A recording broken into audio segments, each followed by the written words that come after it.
Hello friends, good morning. কেমন আছো তোমরা সবাই? মম অ্যান্ড চিলড্রেন ব্লগে তোমাদের সকলকে স্বাগত জানিয়ে আজকের ব্লগটা শুরু করছি। তো এখন বাজে সকাল 7:30। দুই ছেলে মেয়ে ঘুম থেকে উঠে গেছে। তো উঠে গিয়েই সোজা চলে এসছে দেখো দোলনার এখানে। এখন দুই ভাই বোন বসে বসে দোল খাবে। তো ছেলে তো আগেই দোলনাতে উঠে গেছে, দেখো এখন মেয়ে দোলনাটা ধরে ঘোরাচ্ছে। তো ঘোরানো কমপ্লিট হয়ে গেছে, এখন বসে পড়েছে। আর এটা কি সুন্দর গোল গোল করে ঘুরছে।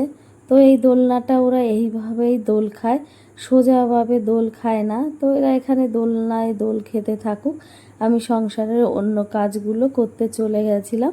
তো তারপরে দেখো ওদের তো দোলনা খাওয়া হয়ে গেছে। তো এখন ওরা যাচ্ছে একটু মাছ আনতে। তো আমাদের এখানে প্রচুর মাছ পাওয়া যায়, রাস্তা দিয়ে তো আসেই সাইকেলে করে। এছাড়াও আমাদের এই সাইডে একটা দোকান আছে, একটা দোকান বলবো না, ওখানে 4-5টা দোকান বসে মাছের। তো সেখানে এই দেশি মাছ প্রচুর পরিমাণে পাওয়া যায়। তো সেটা আনতেই চলে গেছে। তো ওরা এইদিকে গেল, এইদিকে আমি আবার দেখো ঘরটাকে গুছিয়ে নিয়েছি। তো দেখো এটা হলো আমার বেডরুম।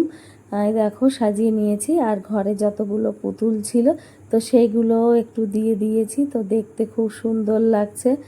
তো এবার দেখো আমাদের পাশে জায়গা আছে, তো সেখানে অনেক গাছ লাগানো আছে, সেখানে সমস্ত সবজি গাছ লাগানো। আর দেখো তারপরে তোমাদের দাদাভাই চলে এসেছে ছেলে মেয়েকে নিয়ে।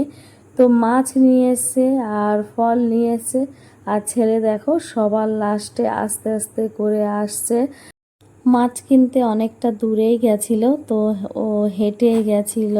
তো সেই কারণেই দেখো ও একটু আস্তে আস্তেই আসছে, কারণ কষ্ট হয়ে গেছে ওর। তো দেখো কি মাছ নিয়ে এসে, একদম দেশি শিঙি মাছ। তো দেখো সমস্ত মাছগুলোতে না ডিম হয়ে গেছে, আর মাছগুলো সাইজ অনেকটা বড়। আমি আবার এত বড় মাছ আগে দেখিনি, একদম রিয়েল শিঙি। দেখো প্রথমে দেখে ভেবেছিলাম যে এটা রিয়েল শিঙি নয়, কিন্তু সত্যি এটা রিয়েল শিঙি। তো মাছগুলো খুব স্লিপ ছিল। তো দেখো আমি লবণ দিয়ে ভালো করে ঘষে নিয়েছি, আর কি যতটা সম্ভব ঘষা ততটাই ঘষে নিয়েছি। আর এইদিকে দেখো এই 2 ডজন কলা নিয়ে এসছে। তো এগুলো কাঁঠালি কলা এখানে পাওয়া যায়। তো আমরা যেখানে থাকি সেখানে তো পাওয়া যায় না, এই কারণে ছেলে মেয়েকে একটু বেশি করে এই সমস্ত কাঁঠালি কলা খাওয়ানো হচ্ছে। তো দেখো এইদিকে আবার ডিম ছিল না ঘরে। তোমাদের দাদা ভাই আর ছেলে দুজনা গেছিল ডিম কিনতে। তো দেখো এক ট্রে ডিম কিনে নিয়ে এসছে, কারণ ছেলে আবার ডিম ছাড়া কিছুই খায় না।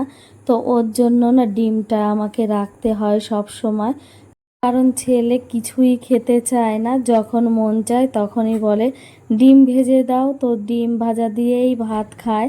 তো ও তো দিনে মাত্র একবারই ভাত খায়। তো সেই কারণে আরও ভাবলাম ঘরের তো ডিম নেই, তো ডিমটা এনে রেখে দিই। তো দেখো ডিমটা এনে রেখে দিয়েছে, আর এইদিকে আমি মাছটা ভাজছি। তো মাছটা দেওয়ার সঙ্গে সঙ্গে এমনভাবে তেল ছিটিয়ে এসছে কি আমি রেখে না অনেকটা দূরে পালিয়ে গেছি। তো তারপরে দেখো বাদ বাকি আরও কটা মাছ দিয়ে দিলাম এর মধ্যে। তো এখন মাছগুলো ভেজে নেব। আর এই মাছগুলো সব জালে বেঁধেছে, তো মাছগুলো সত্যি খুব ভালো, আরও মোটা।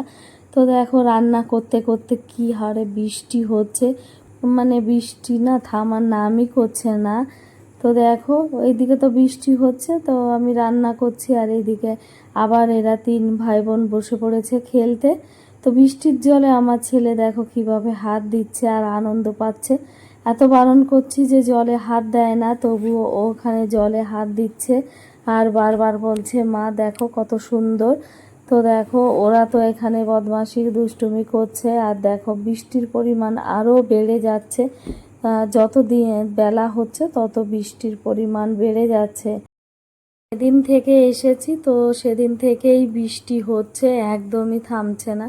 তো দেখো বৃষ্টি তো হলো কিছুক্ষণ, আধা ঘন্টা 1 ঘন্টা মতন, তারপর আমি চলে গেছিলাম আবার একটু সবজি আনতে। তো দেখো সেখান থেকে এই সমস্ত সবজিগুলো নিয়ে এসেছি, আর এইদিকে মাছগুলো ভেজে নিয়েছি। আর এটা দেখো মাছের ডিম অনেকটা পরিমাণে হয়েছে। তো ছেলে মেয়ে তো কেউ খায়নি, শুধু তোমাদের দাদাভাই আর আমি দুইজনা মিলে ডিমগুলো খেয়েছি। ছেলে মেয়ে মাছ ডিম কিছুই পছন্দ করছে না, মানে যখন মন চায় তখন খায়, বাদ বাকি টাইমটা খায় না।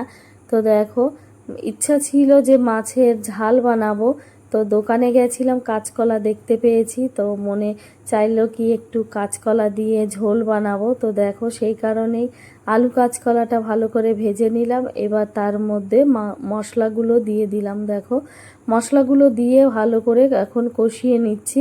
তো কষানো কমপ্লিট হয়ে গেলে তার মধ্যে জল ঢেলে দেব। তো দেখো জলটাও ঢেলে দিয়েছি, এখন ভালো করে ফুটবে। ফুটে গেলে তো তার মধ্যে আমি মাছগুলো দিয়ে দেব। আর এই মাছটা দিয়ে কাঁচকলার ঝোল খেতে খুব ভালো লাগে। কারা কারা খেয়েছো কমেন্টস করে জানাবে। তো দেখো ফাইনাল লুক পুরো কমপ্লিট হয়ে গেছে আমার মাছের ঝোলটা, আর খেতেও খুব সুন্দর হয়েছিল। তো দেখো এইদিকে আবার পটলও ভেজে নিয়েছি পেঁয়াজ দিয়ে, এখন মেয়ে খেতে বসবে। তো দেখো দুপুরের খাওয়া তো কমপ্লিট হয়ে গেছে, তারপরে আমরা সবাই রেস্ট নিয়েছিলাম। এখন হলো সন্ধ্যার টাইম, তো আমরা চলে এসেছি বাজারে কিছু ফল নেওয়ার জন্য। তো দেখো ড্রাগন ফ্রুটটা না আমার মেয়ে দেখে বলছে মা আমাকে কিনে দাও, কিন্তু এতটাই ছোট তো পছন্দ হয়নি, এই কারণে ওকে আর কিনে দিইনি। তো ওখান থেকে কিছু ফল নিয়েছি। আর এইদিকে চলে এসেছি জামা কাপড়ের দোকানে, তো মেয়ের জন্য একটা ড্রেস কিনেছি। তো ড্রেস কেনার পরে তারপরে গেছিলাম ফুচকা খেতে। তো ফুচকা খাওয়া কমপ্লিট হয়ে গেছিলো, তো বাড়ি চলে যাচ্ছিলাম। তো যেতে যেতে রাস্তাতেই দেখো এই দোকানটা মিলেছে চকলেটের, তখন দুই ছেলে মেয়ে বলছে আমাদের চকলেট কিনে দাও। তো দেখো অনেক ধরনের চকলেট আছে, কোনটা নেবে কোনটা নেবে না সেটাই দুই ভাই বোন পাগল হয়ে যাচ্ছে, সঙ্গে আমিও, মানে খুঁজে পাচ্ছি না এখান থেকে কোন চকলেটটা নেব। তা কিছু চকলেট নিয়েছি এই দেখো প্লাস্টিকের মধ্যে, তো সেটা নিয়েই আমরা এখন বাড়ি চলে যাব। তো দেখো বাজার থেকে বেরিয়ে যাচ্ছি, তো এখানে আবার বৃষ্টিও পড়ছে ঝিরঝির করে, তাই তোমাদের দাদা ভাই বলছে একটু তাড়াতাড়ি চলো, না হলে ভিজে যাব।